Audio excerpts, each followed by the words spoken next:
Je suis le président de French Road. French Road est une initiative citoyenne qui est née d'une volonté d'un ensemble de personnes qui se disent qu'on a déjà pris 30 ans de retard dans le numérique. La France est un pays extraordinaire, on est la French Tech, mais on est en réalité en Europe à l'ère pré-numérique. Et on est à l'ère pré-numérique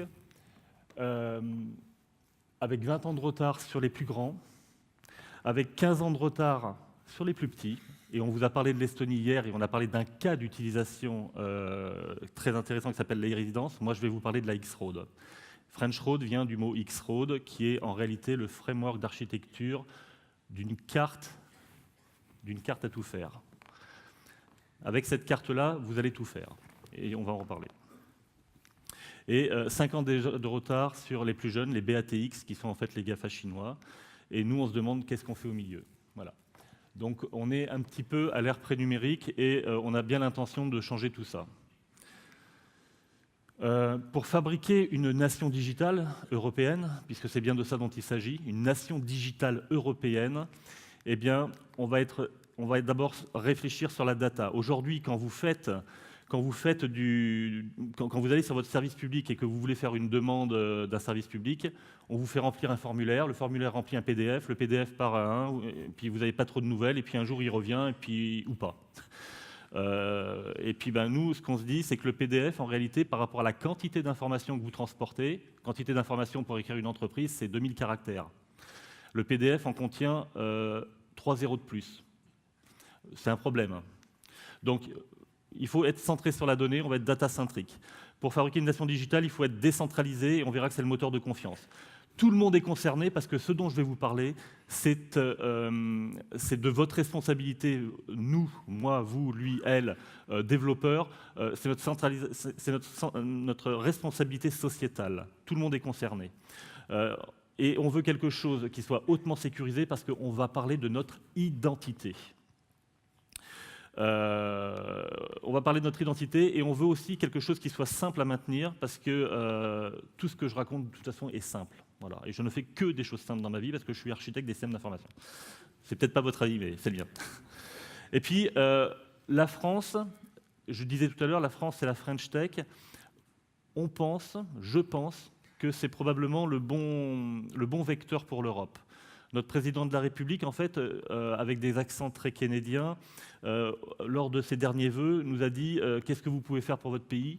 Nous, on a répondu en 13 jours. Et aux 16 jours, on publiait au journal officiel la création de notre association pour dire « Nous, ce qu'on veut pour faire pour notre pays, c'est la X-Road, c'est la French Road, c'est-à-dire le socle sécurisé de la carte à tout faire. » Cette carte à tout faire, elle va vous permettre de vous identifier, elle va vous permettre de conduire, de payer des impôts, de vous assurer, de créer votre entreprise, d'enregistrer dès la naissance votre enfant, et ça ne sera pas vous qui le ferez, mais parce que vous avez autre chose à faire que de passer du temps à aller dans une administration pour déclarer votre enfant, donc ça sera quelqu'un d'autre qui le fera, probablement l'hôpital. Vendre ou acheter un véhicule, échanger avec les enseignants à l'école de vos enfants, bref, c'est la carte à tout faire. Et cette carte-là, elle est dans votre poche. Bon, elle est simple, elle est sécurisée, elle est élégante. J'ai parlé de sociétal tout à l'heure. On a 13 millions de nos concitoyens qui sont exclus digitalement. Donc la carte, tout le monde sait se servir d'une carte bancaire. Là, c'est le même principe. C'est une carte dans laquelle vous allez vous l'insérer en présentiel et vous tapez un code PIN. Et c'est hyper facile à utiliser et nos anciens aussi. Je prétends que dans les 13 millions d'exclus digitalement, nous en rapatrions immédiatement la moitié. Mais la carte, c'est un peu ringard, mais pas tant que ça.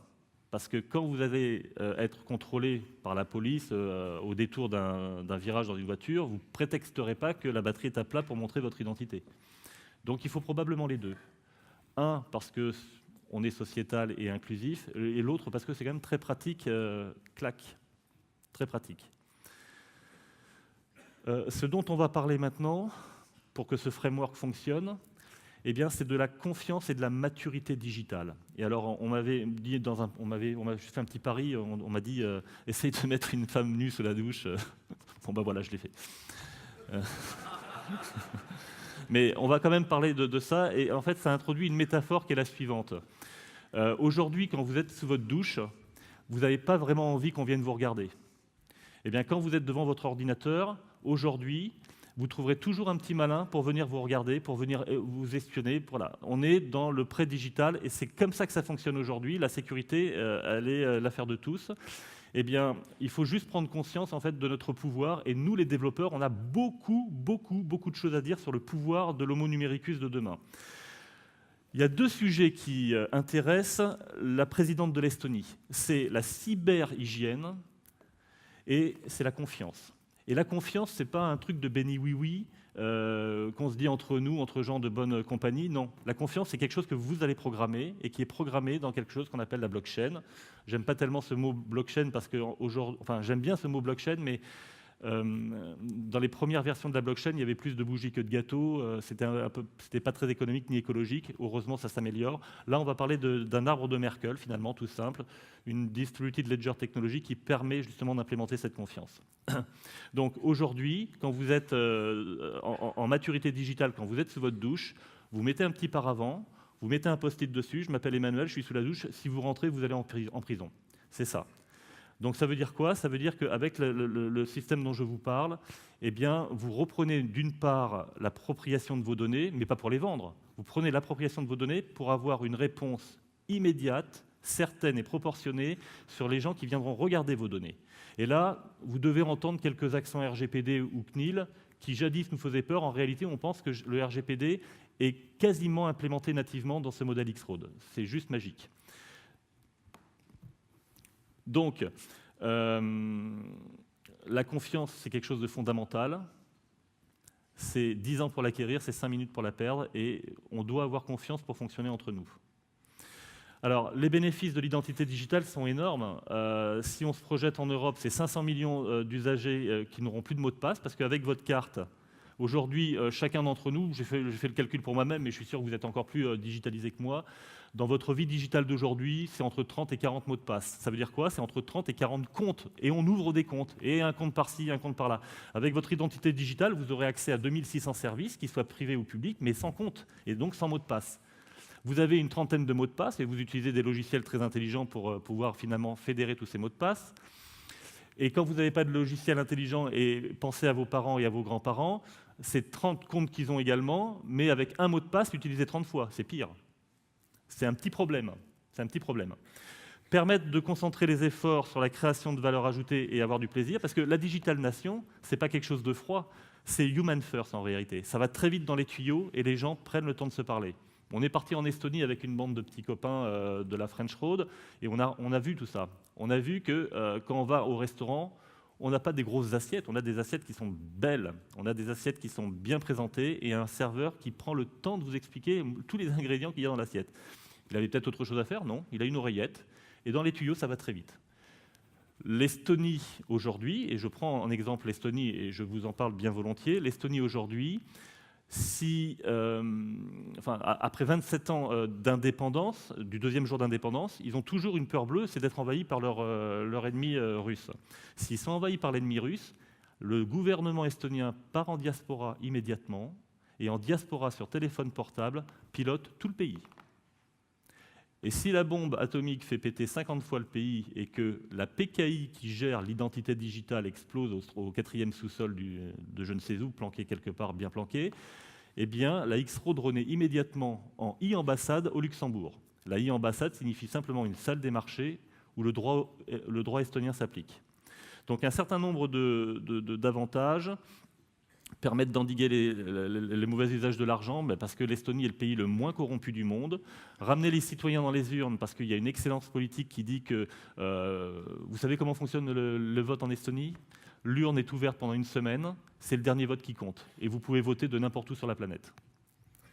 Mettre en œuvre le modèle européen, c'est capable d'inverser les rapports de force entre les GAFA et les BATIX. Parce que les GAFA et les BATIX, quand ils viendront en X-Road pour venir exploiter vos données, eh bien, ils devront s'identifier également. Et pas d'identité, pas de données. Et des GAFA sans données, ça n'existe plus. Donc ça inverse un petit peu la stratégie. Et puis, alors, j'ai mis à la fin « Ajouter un degré de liberté dans l'orientation des politiques publiques » et je vais vous en donner quelques-unes. L'Estonie, avec sa digitalisation, économise une tour Eiffel de papier par mois. Je fais la petite règle de 3, on est 50 fois plus nombreux qu'eux, c'est 50 tours Eiffel de papier par mois en France. 50 tours Eiffel de papier par mois, c'est le coût de l'industrie de l'administration aujourd'hui. Et puis le papier, on s'en fout un peu, même si, voilà. Ce qui compte, c'est les processus derrière, tous les processus qu'il y a derrière. Tous les processus, c'est 2 points de PIB. 2 points de PIB. C'est-à-dire que quand vous perdez votre permis de conduire, ça a un petit peu changé, ça a évolué, mais il n'y a pas si longtemps, quand vous perdiez votre permis de conduire, pour aller le refaire, vous alliez faire tapisserie une journée en prenant une RTT dans la préfecture du coin. En Estonie, c'est 5 minutes. Et ça ne mérite pas davantage. Donc, j'ai loupé l'effet. Là, je vais vous montrer une cible, la cible à atteindre et comment est-ce que, et ça va bien vous montrer comment est-ce que nativement le X-Road gère vos données. Aujourd'hui, vos données sont réparties dans tous les guichets de service des ministères. Et donc, vous avez le service de la justice, le registre de la population, le ministère de ci, le ministère de ça. Et toutes vos données sont encapsulées là-bas. Et les fonctionnaires pensent que plus ils ont de données et plus leur budget sera réparti, sera conséquent. En réalité, nous, la cible que l'on veut, c'est celle-là. Vous voyez ? Donc, je vous le refais. On part de cette situation et notre cible, c'est de pouvoir rationaliser la data.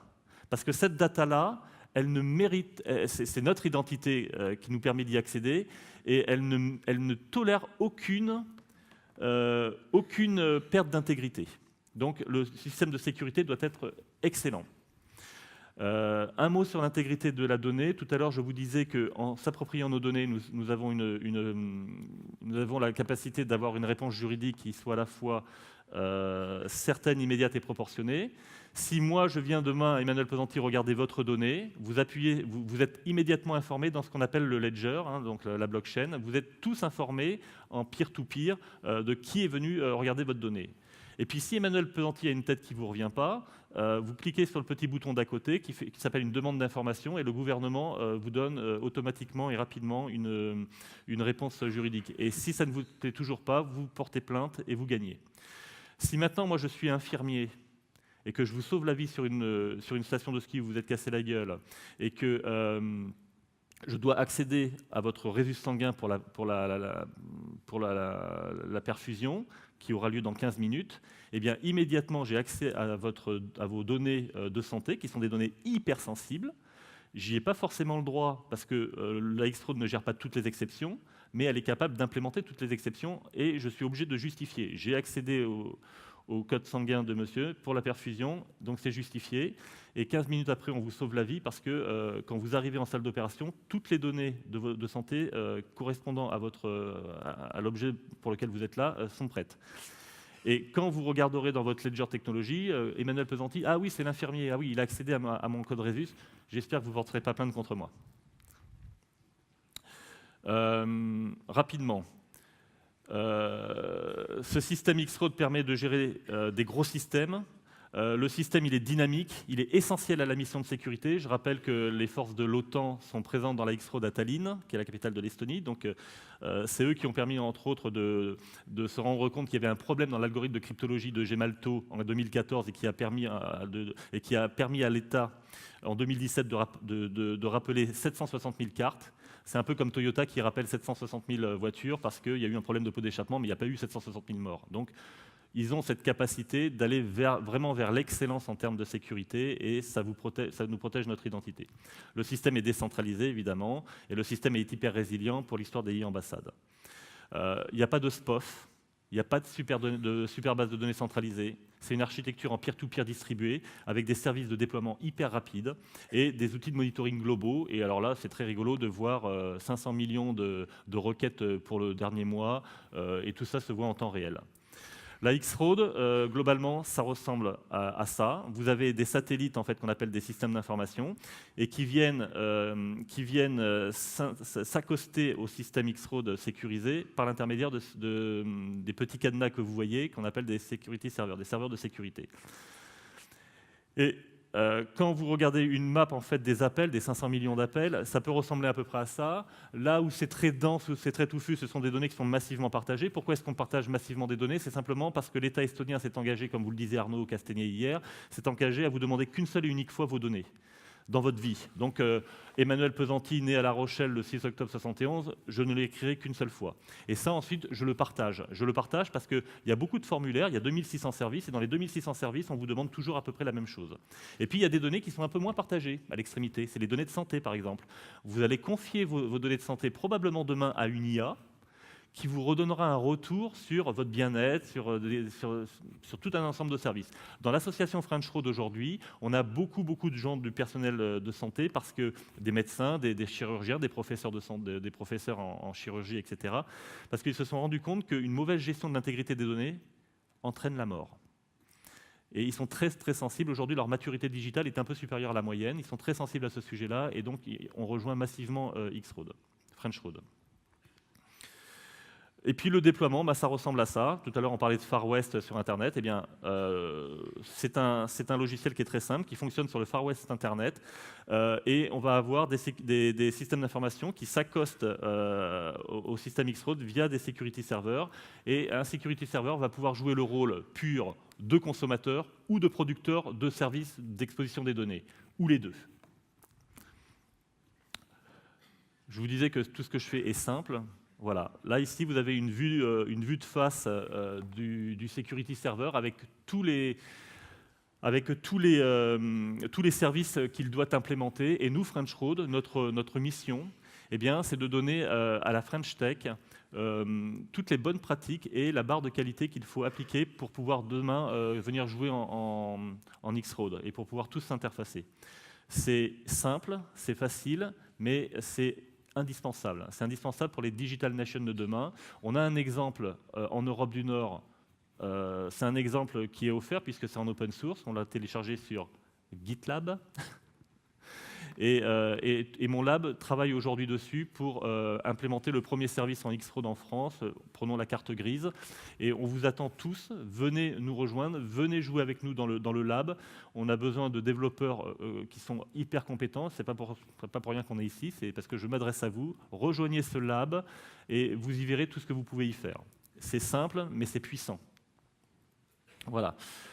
Donc bon, ça c'est la liste des protocoles. Vous voyez, la liste des protocoles tient sur un format, c'est assez simple. Et nous sommes allés donc en Estonie avec mon équipe et nous avons rencontré Anna Pipral. Alors cette photo en fait a été prise au e-Estonia Showroom. Le e-Estonia Showroom, c'est un petit peu la vitrine de la société digitale. Et c'est dans cette vitrine-là, quand vous allez là-bas, que vous comprenez qu'est-ce que c'est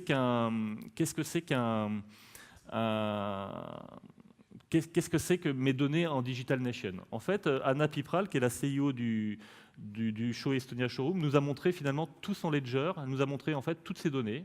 Donc c'est là qu'on a appris qu'elle avait un chat, que son chat et elle-même, ils étaient à jour dans leur carnet de vaccination. Elle nous a montré que les données de logement, c'était une ancienne étudiante, les différentes adresses qu'elle a pu avoir, voilà. Elle nous a montré un petit peu tout ça et elle a la main dessus, in the box. Elle a la main dessus in the box et donc elle partage ses données en donnant l'autorisation. Donc le système X-Road en fait permet de gérer toutes les autorisations. Il est RGPD natif. Il gère vos autorisations et avec différentes couches d'autorisation, c'est-à-dire qu'à un moment donné, il y a aussi d'un point de vue institutionnel des accès qui sont donnés. Si par exemple moi je m'appelle Mesrine et puis que je suis recherché par la police des polices, etc., que je sois informé que la police me recherche et que je le voie dans mon adresse, c'est pas très dérangeant, c'est pas très grave. De toute façon, je sais que je suis recherché. Voilà. Donc, voilà. Rejoignez-nous sur french-road.fr. Cette association est une initiative citoyenne qui a pour vocation d'installer la X-Road en France et en Europe. Et on a l'intention de le faire pas en 20 ans, parce qu'on n'a pas toute la vie devant nous. Merci.